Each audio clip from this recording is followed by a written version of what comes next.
Hello, it's Michael Hession again with Private Banking Strategies. And in today's video, I'm going to look at the next section of the book, How to Grow Rich with the Secret That Banks Don't Want You to Know, which this is the third of a series of videos that I'm doing, looking at the book chapter by chapter, section by section. And this part of it's called The Surprising Rules of Wealth, and it comes directly from Nelson Nash's book, Becoming Your Own Banker.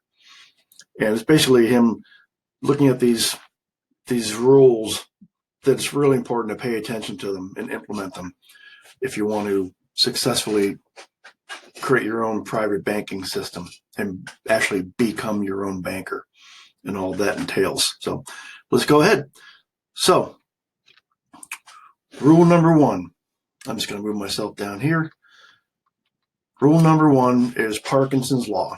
Now, Parkinson was a guy who wrote this coming out of World War II. And there's different versions of it, but for our purposes and for Nelson's purposes, it's sort of broken into two parts. And that is, a luxury once lived becomes a necessity. It's pretty easy to think about how that works. You think about cell phones, how we were actually fine without them, and now we feel like we can't even live without them. They're never far away, right? The second part of Parkinson's Law is that we must bring home more than we spend. And if not, we are in essence financial slaves to the current financial system. And unfortunately, it's really true for a lot of people. I've been there, where we're so much debt and so much obligation to lenders, banks, credit cards, that kind of thing. And you want to flip that one way or the other and stop doing that. So Parkinson's Law establishes the fundamental rule that you spend less than you bring home, and that some things are luxuries, not necessities. The second rule is the golden rule.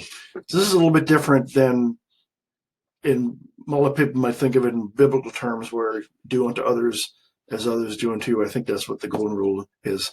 But this is a little different. This is more of she or he who has the gold makes the rules. And clearly the banks have the gold and make all the rules. That's why they have so much control and so much power, because they have all the money. And then this is kind of a funny quote. Bob Hope famously said once that a bank is a place that will lend you money if you can prove that you don't actually need it. So this is the second rule. And what this is kind of getting at too is that you want to create as best you can being the place that holds the gold, becoming your own bank, in essence. Rule number three, use it or lose it. If we learn something new and we don't use it, especially when it comes to money, we can't change our financial lives. Use it or lose it is about implementing new information and replacing the old information completely. The rule number four is the Willie Sutton Law. Willie Sutton was a famous bank robber.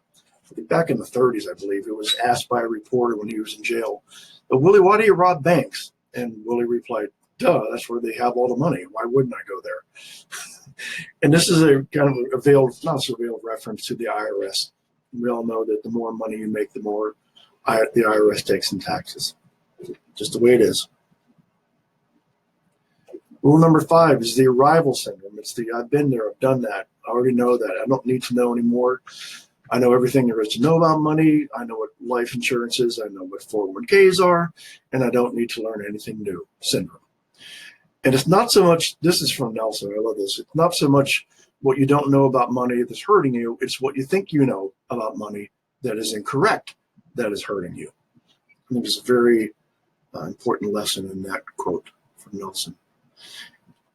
So these are the five rules, and they're critical to understanding how money really works and in starting your journey to financial freedom and wealth accumulation through the use of private banking strategies. And I might just add intergenerational wealth accumulation, so that your people that you don't even know now down the road will benefit from this.